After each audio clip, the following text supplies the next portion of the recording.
Bueno, entonces nos habíamos quedado en que habíamos empezado a hablar de la hemoglobina y de la estructura que la hemoglobina tiene y cómo se parece con la mioglobina. Entonces, pues vamos a retomar desde ahí y espero que terminemos la presentación que tengo para esta parte y pues podamos enseguida hacer la evaluación hasta este punto. Eh, Cualquier cosa me van deteniendo, por favor. Eh, entonces,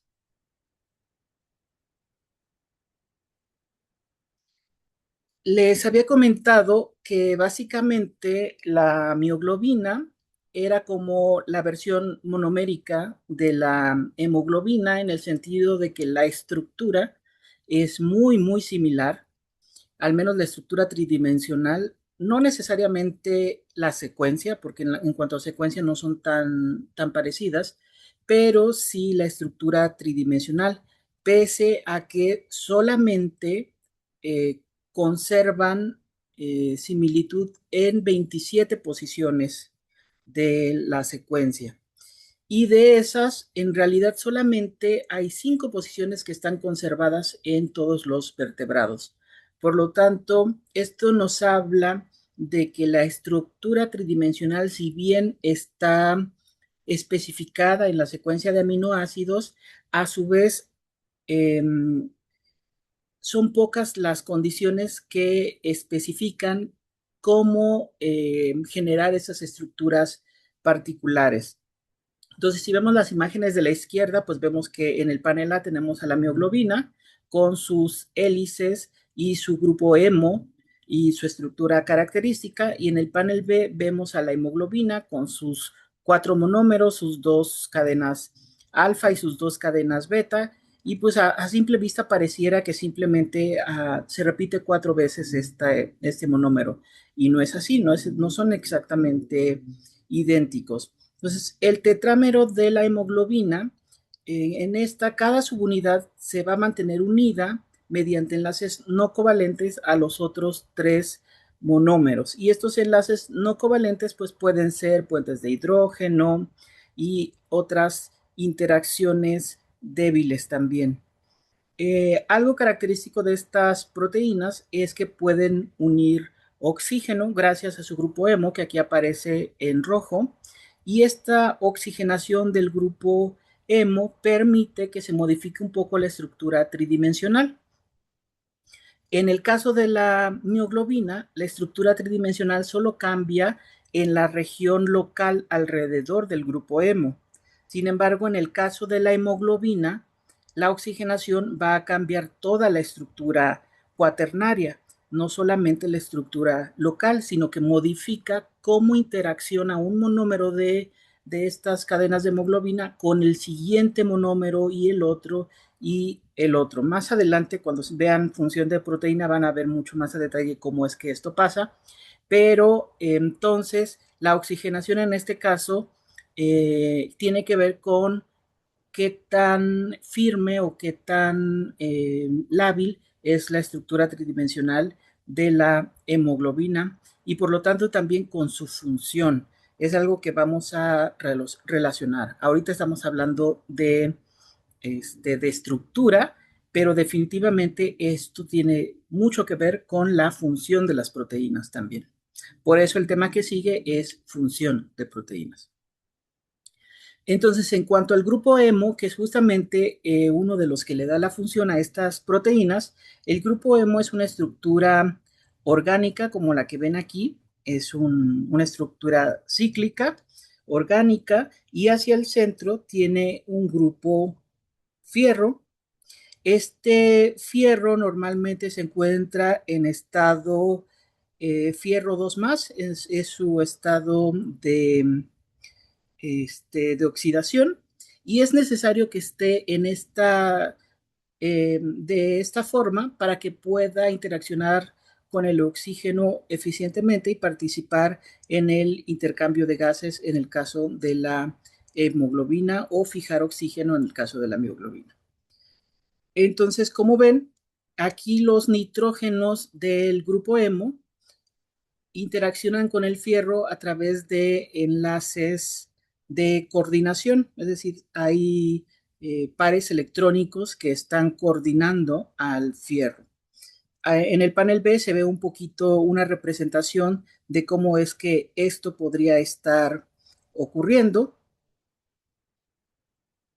y pues nos podemos imaginar que es más o menos de esta forma. Aquí en este caso podemos ver que el oxígeno va a interaccionar con el fierro y también va a haber unos aminoácidos, unas histidinas que van a estar interaccionando con el fierro y con el oxígeno para estabilizar estas uniones y a su vez también la estructura de la hemoglobina o la mioglobina. Acá más a la derecha vemos otras representaciones de estas interacciones. En el caso del oxígeno, son estas dos bolitas rojas, el fierro es la bolita naranja y las histidinas son estas estructuras en azul. Aquí se ve la histidina proximal, que es la que está más cercana, pero también hay una histidina más distal que está también más lejos en la proteína y que va a interaccionar con el oxígeno. Bueno, aquí, este,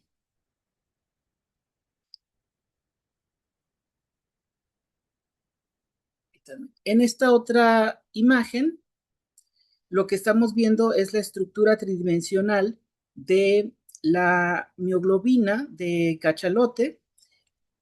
Esta mioglobina vemos su estructura de distintas formas. En el panel A vemos una representación en forma de listones, donde podemos ver muy fácilmente las hélices que están formando estos listones, serían hélices alfa básicamente, y por ahí podemos ver insertada más o menos el grupo hemo.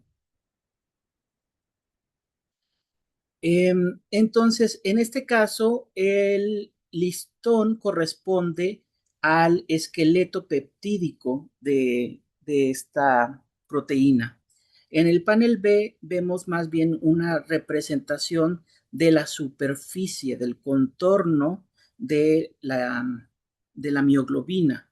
Y de esta forma podemos ver que hay como huecos o como bolsas en la estructura tridimensional de la mioglobina y que en sí el hemo está básicamente como que enterrado en esa proteína.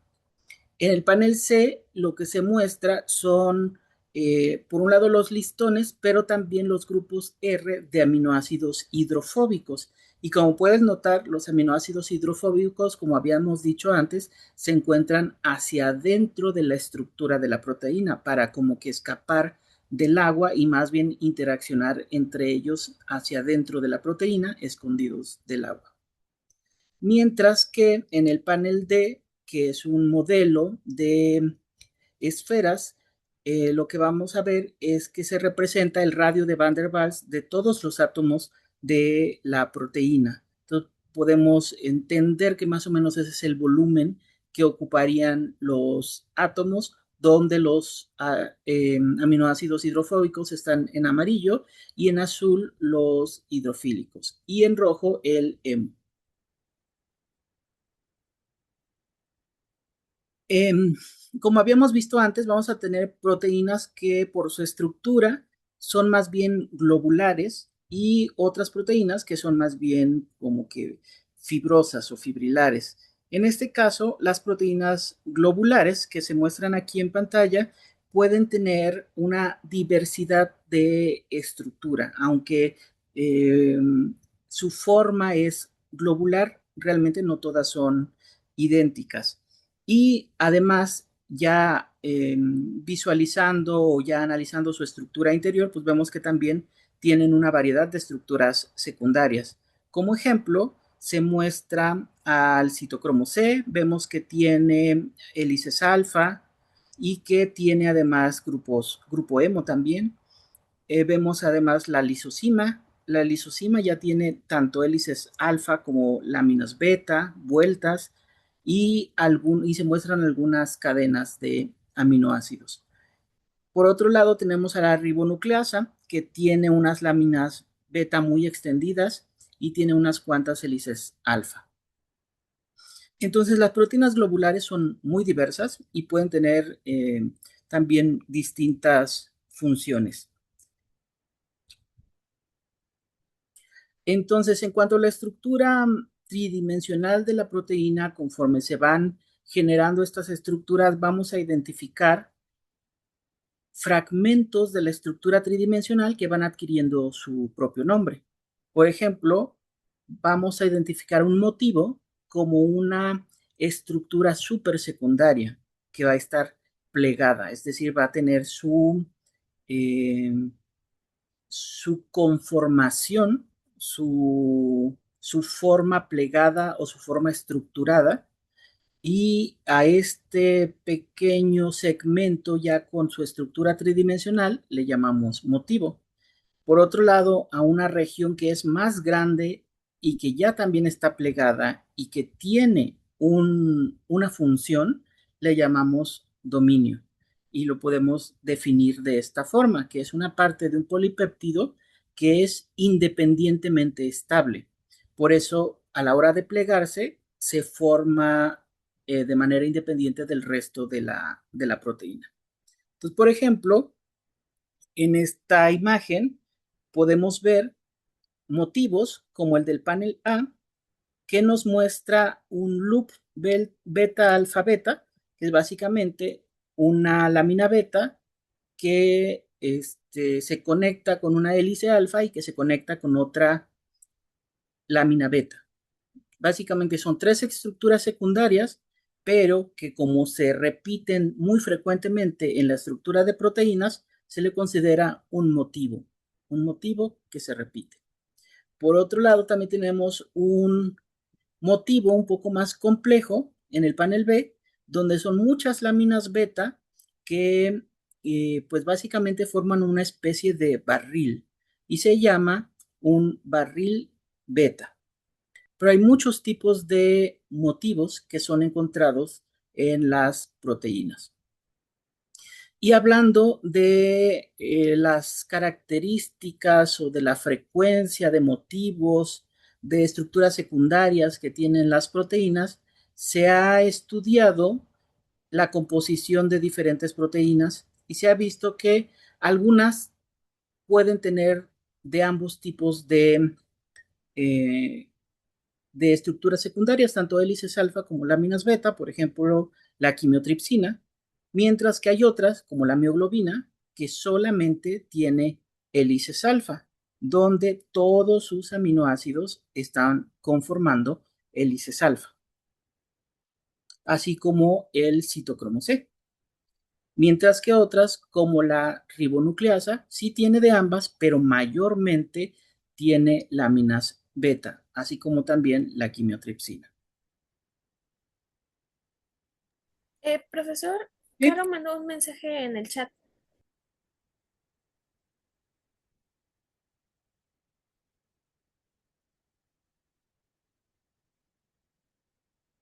¿Qué tan grande debe ser un motivo comparado con un dominio? Bueno, en realidad no depende del tamaño, pero podríamos decir, sí podríamos decir que si observamos a los motivos y a los dominios, en general los motivos son más pequeños y los dominios son más grandes. Simplemente porque al pensar en los motivos, los estamos considerando desde que se juntan unas pocas estructuras secundarias y que eso se repita.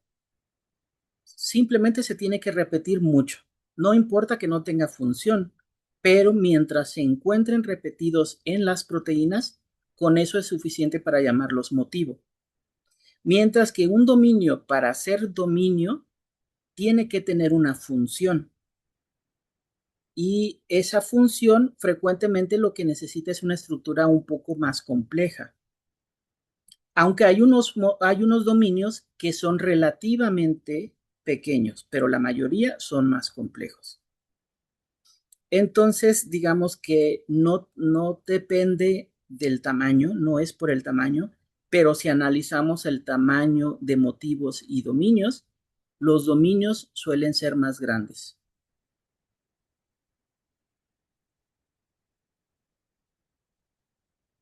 Entonces, por ejemplo, aquí se ven otros ejemplos de motivos ya un poco más grandes, como las conexiones que muestran un motivo todos en beta, donde pues básicamente son muchas láminas beta o hojas beta conectadas entre sí de forma paralela, antiparalela. Tenemos estos otros motivos conectando hebras beta. Y acá a la derecha tenemos un motivo más grande que ya está formado de motivos pequeños, que sería un barril alfa beta formado por un loop beta alfa beta. Entonces, el loop beta alfa beta a su vez forma un motivo llamado barril alfa beta. Entonces, este otro ya es más grande, pero si no tiene una función por sí sola y si no es estable solito, no es considerado un dominio todavía.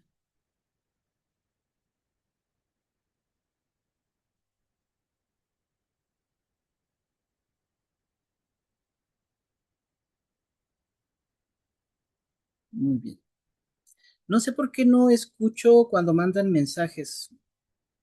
También pueden, si no los noto, me interrumpen. No hay problema para nada. Entonces, ahora vienen algunos otros motivos también ya bastante grandes, donde tenemos proteínas eh, que su estructura se basa en motivos, donde básicamente sus motivos son todos en hélices alfa, como las albuminaséricas, las ferritinas, eh, las glucoamilasas y estas proteínas de unión ADNA y RNA. También tenemos proteínas que todos sus motivos y su estructura tiene básicamente estructuras de láminas beta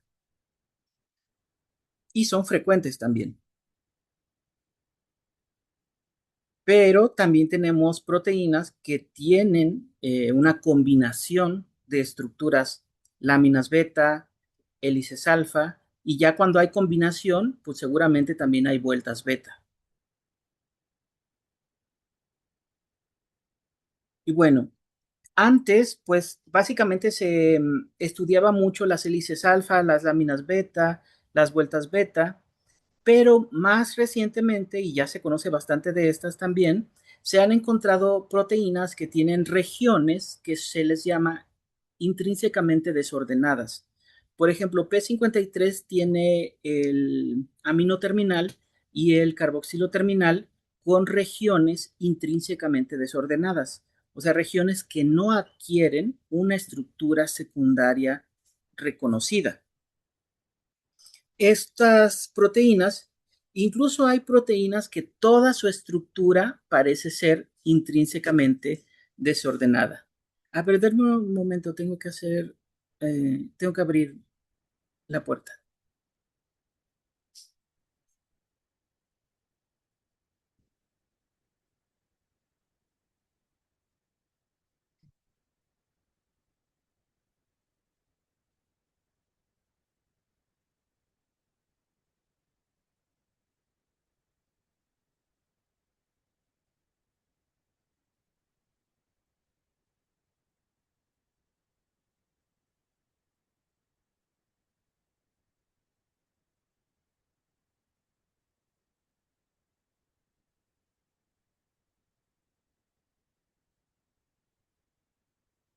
Entonces, sí me siguen escuchando, ¿verdad? Sí. Sí, Entonces, como les decía, y grabando también,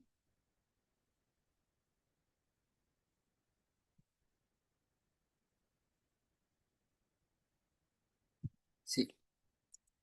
Entonces, como les decía, eh, hay proteínas que tienen estas regiones o que toda su estructura es intrínsecamente desordenada y también pueden tener una función.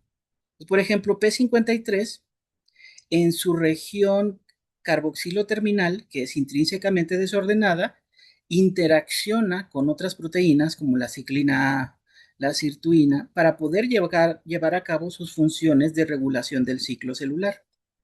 Y en esta imagen lo que se muestra es el score ponder, que es un score que un programa calcula para a través de la secuencia conocer qué tan probable es que esa región sea intrínsecamente desordenada. Y pues puede identificar esto de que en la región carboxilo terminal y N terminal no van a tener una estructura eh, secundaria típica, ¿no? Y por eso nos muestra en azul y en rojo en el panel A esa línea punteada donde pues no se conoce, o sea, básicamente no adquiere una estructura típica.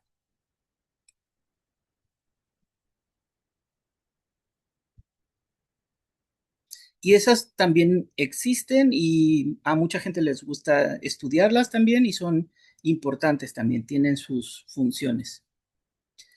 Ahora, ya que conocemos que hay estructura secundaria, que se van eh, digamos, organizando de forma jerárquica para generar motivos, eventualmente dominios, nosotros eventualmente llegamos a superestructuras que van a tener funciones como, por ejemplo, la cápside de un virus, pues va a ser una estructura muy grande de proteínas que va a tener una función protectora, una función de reconocimiento celular, entre otras cosas, como en el caso de la cápside de poliovirus, en el caso de el virus del mosaico de tabaco, y básicamente de muchos virus. Por mencionar un ejemplo de superestructuras de proteínas, ¿no? Pues básicamente podemos decir que la estructura de proteínas se vuelve cada vez más compleja y que para llegar a una cosa como esta, pues se va haciendo de forma jerárquica. Y entonces, después de la estructura primaria, secundaria, terciaria que ya habíamos visto, tenemos a la estructura también cuaternaria, como la que tiene la hemoglobina, donde varios polipéptidos interaccionan para que la proteína pueda llegar a tener su función. Y bueno, ahora además podemos distinguir en grupos de proteínas que se parecen en su función o en su estructura. E identificamos a las familias de proteínas. Son proteínas con similitud en secuencia de nucleótidos y en secuencia peptídica y que tienen una estructura tridimensional y función parecidas. Y por lo tanto, sabemos, tienen una relación evolutiva. O sea, surgieron de probablemente un precursor común. Por otro lado, también tenemos superfamilias de proteínas, donde la única similitud que tienen es en la estructura tridimensional y en la función, porque realmente en la secuencia pues no hay gran similitud. Entonces, en este caso, no es tan probable que el origen sea común, simplemente que llegaron a tener la misma función y estructura.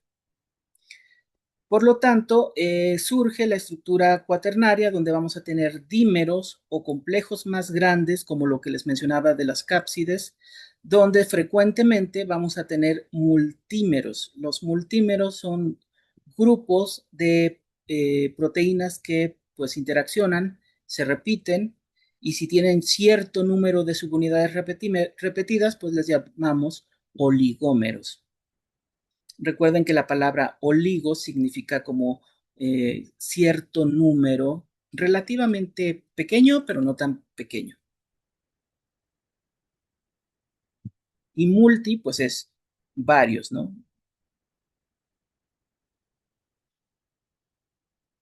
Entonces, para determinar las proteínas que están en una célula en determinado momento, hay muchos procesos que participan.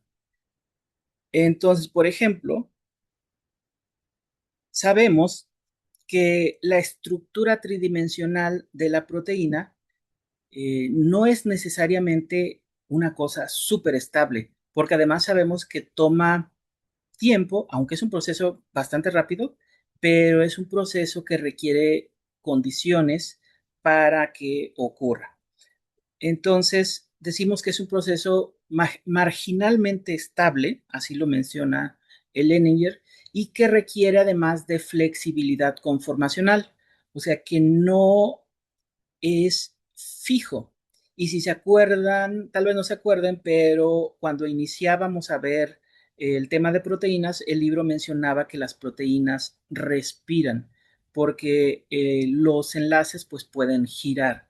Entonces la estructura no es fija, sino que tiene cierta flexibilidad. Entonces, como la estructura tridimensional se obtiene de manera jerárquica, se va construyendo poco a poco la estructura secundaria, terciaria, cuaternaria, y además tiene flexibilidad conformacional, pues a veces no se va a obtener la estructura correcta y a veces se tiene que degradar. Por lo tanto, para tener una proteína en determinado momento que sea correcta y funcional, ocurren varias cosas. Necesitamos que la proteína se sintetice, adquiera su estructura tridimensional, es decir, se pliegue correctamente. A veces hay desnaturalización por las condiciones como la temperatura, el pH, las condiciones de salinidad, entre otras cosas.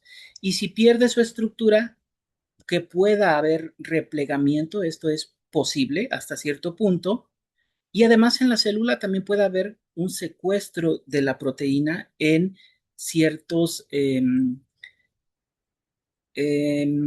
ciertos compartimentos celulares, o si la proteína sufrió daño o está mal plegada y ya no tiene solución, pues entonces se tiene que degradar. Entonces tiene que haber un equilibrio entre todos estos procesos de modificación de las proteínas, sobre todo lo que tiene que ver con su estructura tridimensional, y a esto se le llama proteostasis celular, mantener este equilibrio en la eh, disponibilidad de las proteínas en su estructura funcional.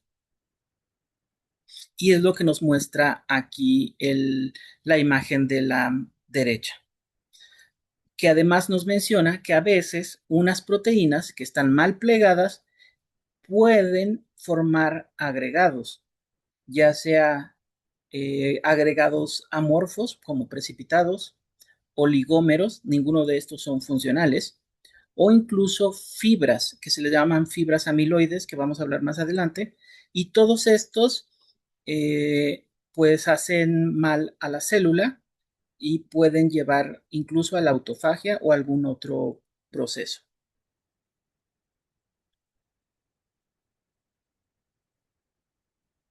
Entonces, bueno, ya hemos mencionado el proceso de plegamiento de proteínas.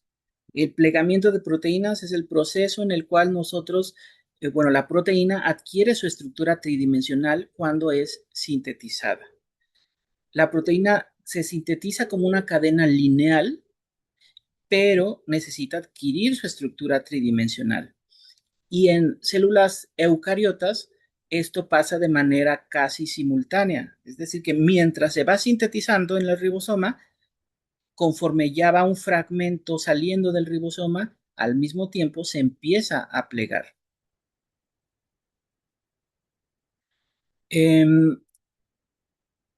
Entonces, ahora sabemos sobre el plegamiento que esta cadena de aminoácidos pasa por, por una serie de estados que tienen diferentes características termodinámicas y se favorece un estado termodinámico de baja energía, donde esta estructura tridimensional pues va a ser más estable.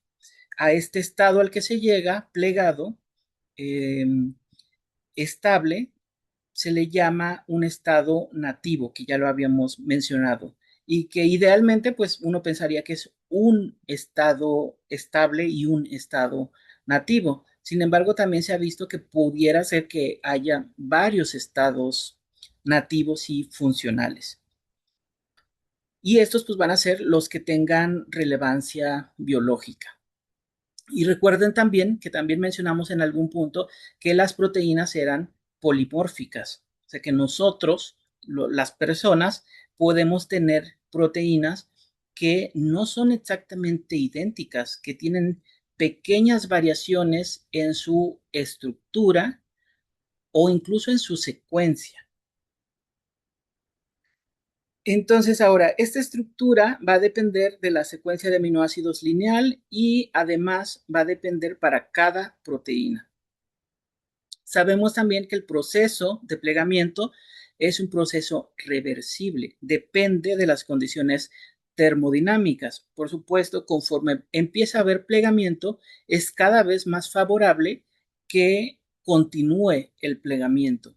Por eso es que continúa por las condiciones energéticas. Sin embargo, pudiera ser que se den las condiciones y que se desfavorezca el plegamiento. Y bueno, hay situaciones donde el plegamiento es incorrecto y la proteína ya no funciona bien e incluso hace daño a la célula. Y un ejemplo serían las amiloidosis, que son enfermedades donde pues hay un mal plegamiento de proteínas, acumulación de estas fibras, como en el caso del Alzheimer y algunas otras enfermedades. Y bueno, las personas que estudian el plegamiento de proteínas lo estudian también desde un enfoque termodinámico, de tener una proteína que es, bueno, de conocer la secuencia lineal de proteína, hay que conocer cómo es que es posible que se obtenga la proteína con su estructura tridimensional. Si nosotros pensamos en el proceso en el que a partir de la secuencia lineal podamos obtener la estructura tridimensional, pues tenemos que pensar en cómo se van obteniendo los plegamientos de las regiones locales, donde están las estructuras secundarias, los motivos, luego los dominios, hasta formar la estructura terciaria y cuaternaria. Sin embargo, también recordemos que eh, no, en la realidad no ocurre totalmente de esa forma, es parcialmente cierto, porque cuando se sintetiza la proteína no está toda disponible, sino solamente un fragmento, y ese fragmento se empieza a plegar antes de que se termine de sintetizar la proteína. Entonces, lo que se sabe es que si consideramos el ejemplo que se muestra aquí al inicio, podemos imaginar que hay una gran cantidad de posibilidades para partir de una proteína desplegada de la estructura lineal y que se empiecen a formar estos pequeños segmentos plegados y entonces se vayan logrando estructuras plegadas de menor energía. Entonces, si vamos graficando la energía de estos intermediarios de plegamiento, pues vamos a tener cada vez estructuras de menor energía. Y eventualmente lo que queremos es llegar a la estructura plegada que corresponde al estado nativo, que es el de menor energía. Sin embargo, va a haber unos puntos intermedios que sean estables también, que no correspondan al estado nativo y de los cuales sea difícil salir, porque son termodinámicamente estables también, pero son incorrectos. Entonces, esa es una forma de representar lo que pasa, al menos teóricamente, con el plegamiento de las proteínas. Entonces, en estos aspectos físico-químicos hay trabajo de muchas personas. Uno de ellos fue Levinthal, y él planteó que el plegamiento de proteínas es un proceso evolutivo en el que de todas las posibles conformaciones, por ejemplo, para una proteína con N aminoácidos, si cada uno de ellos pudiese adquirir un número V de configuraciones espaciales, entonces el número C de posibles configuraciones tridimensionales está dado por C igual a V a la N, lo cual se vuelve un problema imposible de calcular y un asunto de cantidades infinitas de posibilidades. Por eso también computacionalmente es muy difícil trabajar con estructura de proteínas. Sin embargo, las proteínas pequeñas, sabemos, se pliegan en milisegundos, o sea, demasiado rápido. Y las proteínas grandes en decenas de segundos. Por lo tanto, el problema teórico es mucho más complejo del problema real. Entonces, ahora sabemos un cambio de entropía que es desfavorable porque, pues si lo piensan, partimos de un estado desordenado y queremos llegar a un estado ordenado. Entonces, esto entrópicamente es desfavorable. Lo que entonces necesitamos es que esta disminución de la entropía la compensemos con un cambio en la energía de Gibbs para que energéticamente esto sea posible. Y pues esto tiene que ocurrir debido al reacomodo de los átomos dentro de la macromolécula, y que al haber este reacomodo se ocurran estas interacciones débiles que también aporten energía y permitan que esta energía pues disminuya el problema energético que implica el plegamiento de proteínas. Entonces, durante la estabilización de la estructura tridimensional van a participar las interacciones de Van der Waals, las interacciones eléctricas entre aminoácidos cargados, los puentes de hidrógeno y también las interacciones hidrofóbicas. Entonces, si graficamos la energía libre de Gibbs de las distintas conformaciones tridimensionales de una proteína, pues lo veríamos más o menos de esta forma, con distintos mínimos energéticos que pudieran ser estados que no son necesariamente el estado nativo, pero que son también energéticamente estables. Como les mencionaba, sabemos que el plegamiento pues tendría que ser jerárquico, donde de tener una proteína, que aquí mostramos con una secuencia de aminoácidos pequeña, eh, partamos de estos fragmentos que primero van a adquirir su estructura secundaria, la estructura de unos motivos, y a continuación estos motivos van a interaccionar para formar su estructura tridimensional completa.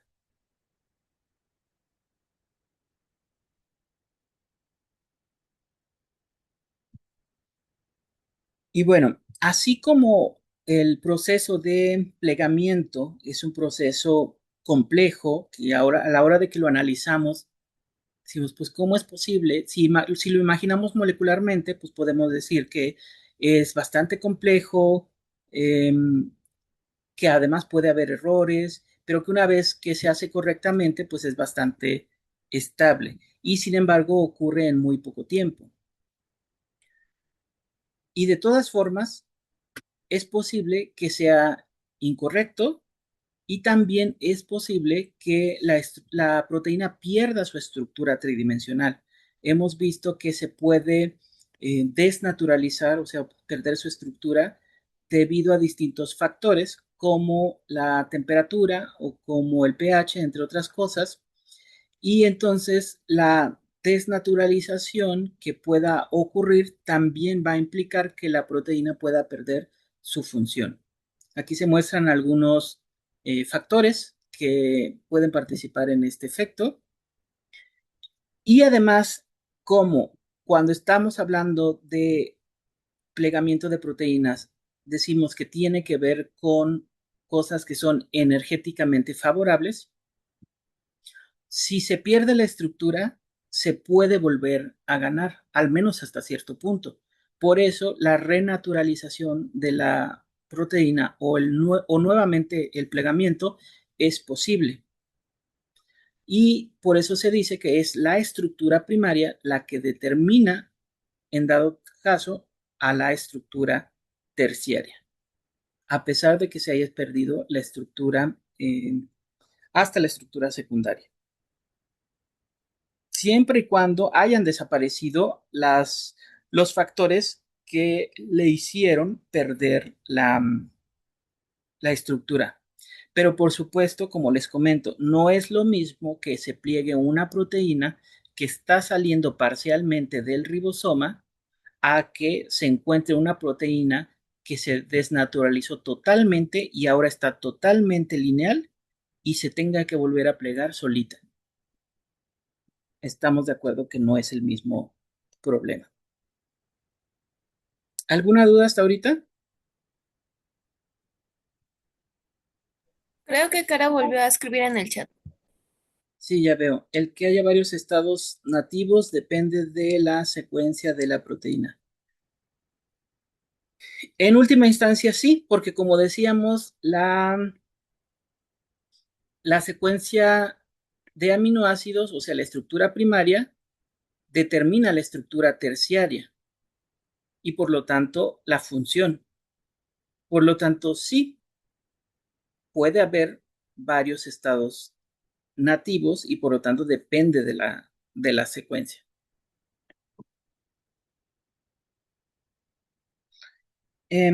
Otra cosa importante también para que sea más fácil recuperar la estructura terciaria es la presencia de puentes disulfuro. Los puentes disulfuro son aquellos que se forman con aminoácidos que tienen azufre, como las cisteínas, y estos pues son enlaces covalentes. Entonces, si una proteína pierde su estructura tridimensional porque pierde las interacciones débiles, aún así puede mantener los enlaces covalentes de los puentes disulfuro. Por lo tanto, es más fácil recuperar su estructura tridimensional si mantuvo los puentes disulfuro. Pero si le pones un tratamiento fuerte, como cuando le pones urea o mercaptoetanol, y quitas los puentes disulfuro, entonces ahora sí es mucho más difícil que la proteína recupere la estructura tridimensional original, sobre todo porque también cuando se formen nuevos puentes disulfuro puede que no se forman los originales, sino se formen otros. Entonces también cuando, por ejemplo, hacen una técnica con proteínas y las quieren desnaturalizar, suelen agregar un reactivo fuerte como urea o mercaptoetanol para poder realmente conseguir la estructura lineal.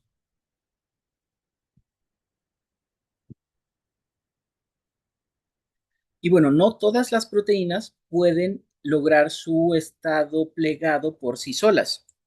Hay proteínas que necesitan de un plegamiento asistido, necesitan de otras proteínas como las chaperonas o las chaperoninas, que son proteínas que permiten que éstas puedan lograr su plegamiento apropiado.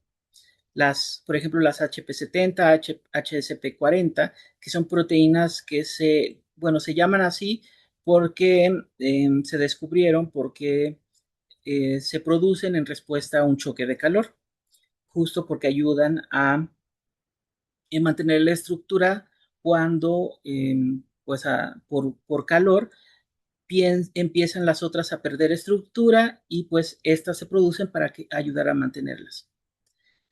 Entonces, como se ve en esta imagen, hay proteínas que pueden tener su plegamiento de manera normal a partir de intermediarios y luego llegar a su estado nativo.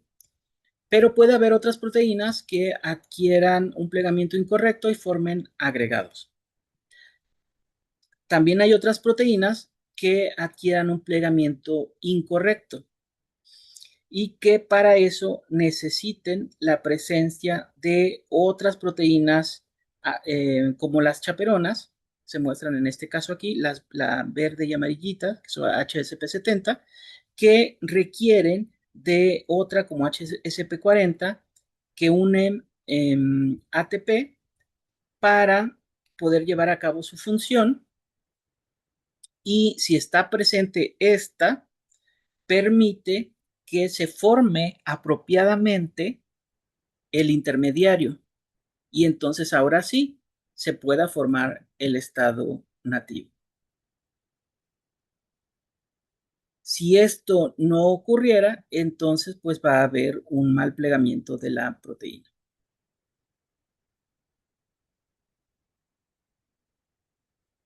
Caro hizo otra pregunta, profe.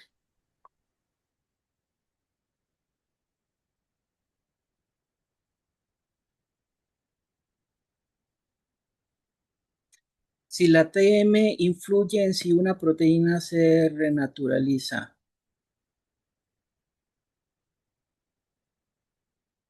si la TM influye en si se renaturaliza o no. Bueno, en general, más bien influye en a qué temperatura va a pasar eso. O sea, la TM es un valor que nos dice a qué valor de temperatura la mitad de las moléculas de proteína tienen su estructura tridimensional correcta y la otra mitad están desnaturalizadas.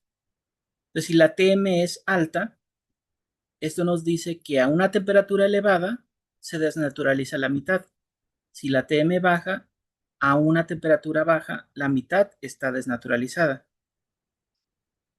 Esto es característico de cada proteína y a su vez esto depende pues de la secuencia de aminoácidos y más que de la secuencia, del contenido de los aminoácidos.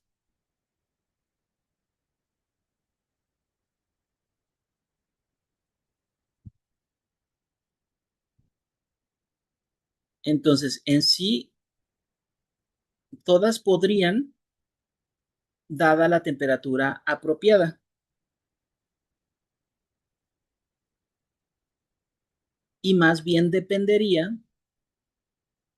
o le sería más fácil si tiene puentes disulfuro y de otras condiciones.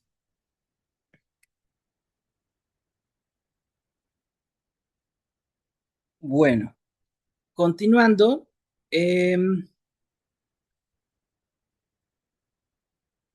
cuando les comentaba que puede haber un mal plegamiento de proteínas a pesar de que hay plegamiento asistido, a pesar de que se empiezan a plegar desde que salen del ribosoma, a pesar de todos los pesares, puede haber proteínas que logran tener un mal plegamiento. Y el mal plegamiento de las proteínas es un problema para las células y en última instancia, pues para los organismos que las tienen. Entonces, de hecho, se sabe que hasta una cuarta parte o más de todos los polipéptidos que se sintetizan son destruidos porque no se plegaron correctamente. Es parte de lo de la proteostasis celular. Muchas enfermedades, como la diabetes tipo 2, el Alzheimer, el Huntington, el Parkinson, estas enfermedades están asociadas a un mal plegamiento de proteínas. Al menos el Alzheimer sí es muy sabido, y el Huntington y el Parkinson, que su principal patología, sus principales efectos tienen que ver con lo mal plegadas que están las proteínas. Y y en estos casos, pues hay por lo menos una proteína que normalmente es soluble y secretada, pero en estos casos se secreta en mal estado, en un estado mal plegado, y que se convierte en una fibra o en un agregado al cual se le conoce como fibra amiloide extracelular insoluble, y esta fibra suele causar daño celular. Estas enfermedades normalmente les llamamos amiloidosis. No solo el Alzheimer es una amiloidosis, hay muchas enfermedades que son amiloidosis.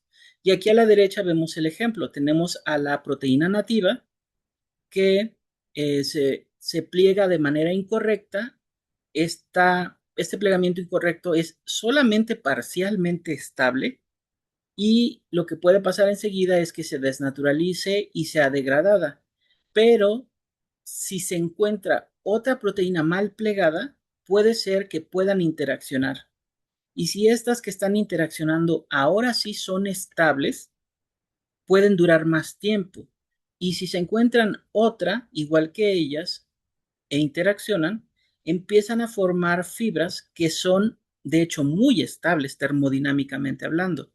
Son incluso más estables que el estado nativo, tanto que no es fácil desecharlas. Y entonces tenemos que este, se forman estas fibras amiloides o agregados y pues esos van a causar muchos daños a nivel celular. Si son tan grandes o con efectos tan fuertes que pueden causar muerte celular, necrosis celular, pues imagínense el efecto. Si ocurre esto en neuronas, pues vamos a tener muerte neuronal. Entonces, por ejemplo, hay desórdenes neurodegenerativos que son progresivos y que se caracterizan por la pérdida simétrica de neuronas en los sistemas motor, sensor y cognitivo. Estos producen lesiones cerebrales y que son causadas por las acumulaciones extracelulares o intracelulares de proteínas mal plegadas.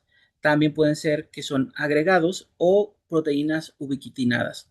Ese es el ejemplo del Alzheimer, el Parkinson y el Huntington.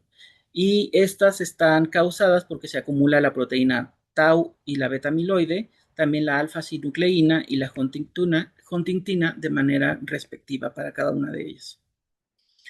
En estos casos, en estas enfermedades, algunos casos son heredados, o sea que hay cierta tendencia genética, por lo tanto depende de la secuencia, pero hay muchos casos que también son esporádicos, que puede haber una mutación de repente o que depende de las condiciones para que se genere. En el caso de la enfermedad de Alzheimer, lo que se forman son entramados neurofibrilares extracelulares de beta-amiloide y la proteína tau, y esto va a generar muerte celular, muerte neuronal, y hay pérdida de memoria, de pensamientos y hay comportamiento errático. Y cada vez más grave, o sea, es progresivo. En el caso del Parkinson, pues hay deposiciones intracelulares, hay rigidez muscular, postura inestable, temblores y hay pérdida de neuronas dopaminérgicas, daño mitocondrial, estrés oxidativo, también es progresivo y cada vez más grave. Y bueno, en esta tabla, este es de otro libro, esta no es de Leninger, les muestro eh, los precursores amiloides y las patologías que generan. Y son un montón. Ahí están las que ya mencioné, pero también tenemos otras. Tenemos a las encefalopatías espongiformes. En este caso, tiene una particularidad porque es generada por la proteína prión, que es intrínsecamente desordenada, pero que adquiere la capacidad de formar fibras. Eh, la proteína prión es muy similar o se comporta de manera muy similar a las proteínas amiloides en el sentido de que puede formar estas fibras y estos agregados, pero tiene además otra característica que es infecciosa. Pero ahorita voy más hacia esa parte. Entonces aquí se ven todas las amiloides, muchas amiloidosis como pueden ver, y acá está la continuación. Y bueno, la pueden ver con más calma en la presentación.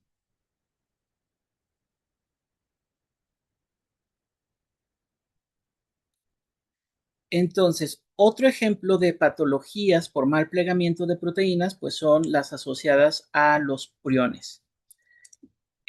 Un prión es una proteína que puede inducir el mal plegamiento de otras proteínas. Es una proteína mal plegada que se considera infecciosa porque se ensambla para formar oligómeros y grandes agregados y está asociada también con neurodegeneración. Hay enfermedades que están causadas por priones, que se consideran encefalopatías espongiformes transmisibles. Son desórdenes que son muy raros, pero que son bastante letales, en los que pues hay una neurodegeneración progresiva. Tienen periodos de incubación muy largos, tienen la característica espongiforme común para la pérdida neuronal y no inducen una respuesta inmune hasta donde se sabía para cuando creé esa presentación y están además causadas por la proteína prion, PRP. En humano, las enfermedades más comunes están nombradas aquí. Algunas tienen unos nombres extraños por quienes lo descubrieron, entre ellas el curo y estas otras, el insomnio fatal familiar. Y bueno, el prion está originado por el gen PRNP, del cual se produce la proteína prion, que es PRP, pero ya la proteína mal plegada como tal, la proteína priónica, normalmente se le llama PRPSC, me parece. Y lo que pasa es que si normalmente la proteína prion tiene esta estructura de unas alfa hélices con unas láminas beta, cuando ya está mal plegada, se empieza a tener más estructuras de lámina beta, es decir, que una de sus alfa hélices deja de ser alfa hélice, se convierte en lámina beta y se vuelve más como pegajosa, se interacciona con otras proteínas mal plegadas y empieza a formar las fibras. Ya que se forman las fibras, como se pueden ver aquí, y ahora la notación sería PRPSC, pues tenemos a la proteína priónica. Y como les decía que es infecciosa, es que una proteína mal plegada al entrar en contacto con una bien plegada induce que la alfa hélice, que era alfa hélice, se convierta en lámina beta. Por eso tiene esta característica de ser infecciosa. Y este es un esquema donde pues, nos muestran cómo es que es infecciosa. Al ser PRPSC, entrar en contacto con PRPC, la convierte en PRPSC y al final tenemos un agregado de PRPSC. Y eso pues va a generar fibras y fibras que van a terminar por generar muerte neuronal. Y bueno, un poco para concluir esta sección, eh, hay varias técnicas para conocer la estructura tridimensional de las proteínas. Una de ellas es muy recurrida, es la cristalografía de proteínas. Las proteínas pueden formar cristales bajo ciertas condiciones físico-químicas, pero pues suele ser complicado. Sin embargo, hay quienes se dedican a la cristalografía y entre algunas de esas cosas es que necesitan estar muy puras esas proteínas. Luego, ya con los cristales, suelen someterse a difracción de rayos X porque esta técnica proporciona una imagen adecuada de las proteínas que formaron los cristales. Otra técnica es la espectroscopía por resonancia magnética nuclear. Con esta técnica lo que se ve es cómo los núcleos de ya sea hidrógeno 1, nitrógeno 15, y hay varios átomos que se pueden, varios isótopos que se pueden usar para la resonancia magnética nuclear. También está la espectrometría de masas, en la que lo que se usa es la distribución de las moléculas en función de su masa. Y también tenemos el dicorismo circular, que ya les había mencionado anteriormente, que nos habla de la desviación de la luz, de la absorción de la luz polarizada, y cómo esto nos habla de si hay hélices alfa, láminas beta, etcétera. Por otro lado, tenemos a la microscopía electrónica de barrido, que puede producir imágenes de alta resolución usando interacciones de los electrones con la superficie, como se ve aquí a la derecha.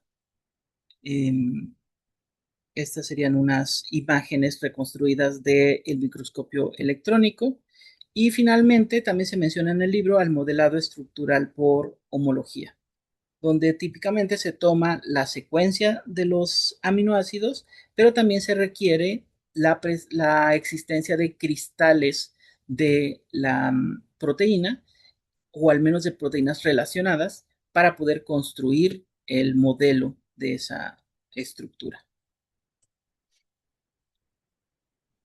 Y bueno, esto sería todo lo que teníamos para esta sesión. No sé si tengan alguna duda al respecto de todo este capítulo.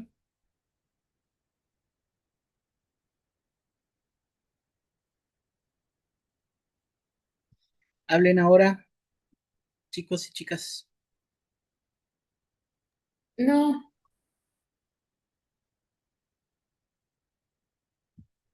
A ver qué tanto nos tardamos. Según yo, pretendía que no fuera más de una hora, pero ya no me fijé cuánto fue.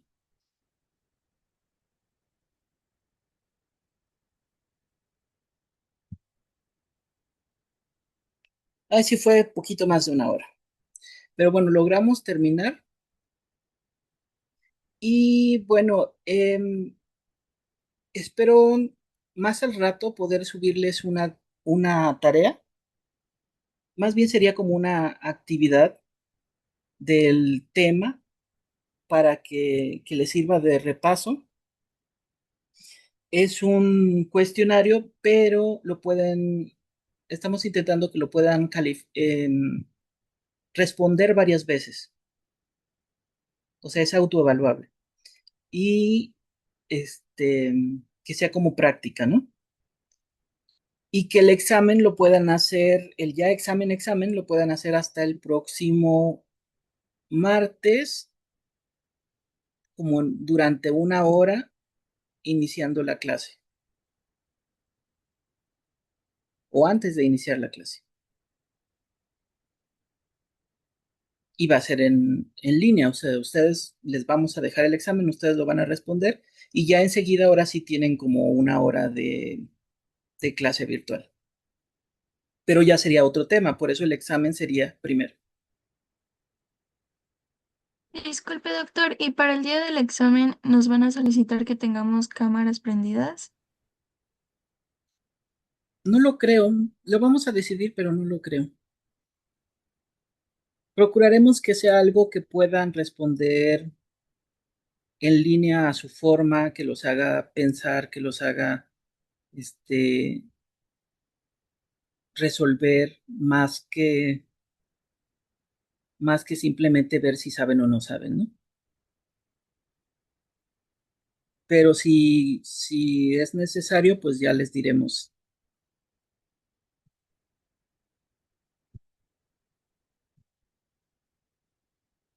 Ahorita que decidamos, pues ya les avisamos.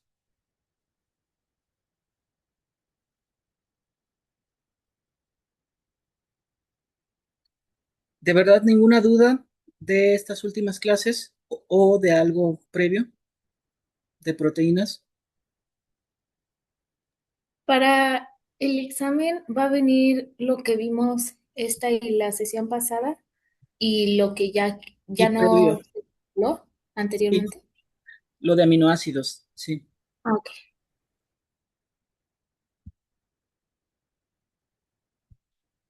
Sí, para que no se nos acumule tanto material. Por eso no va a ser tan largo el examen en realidad.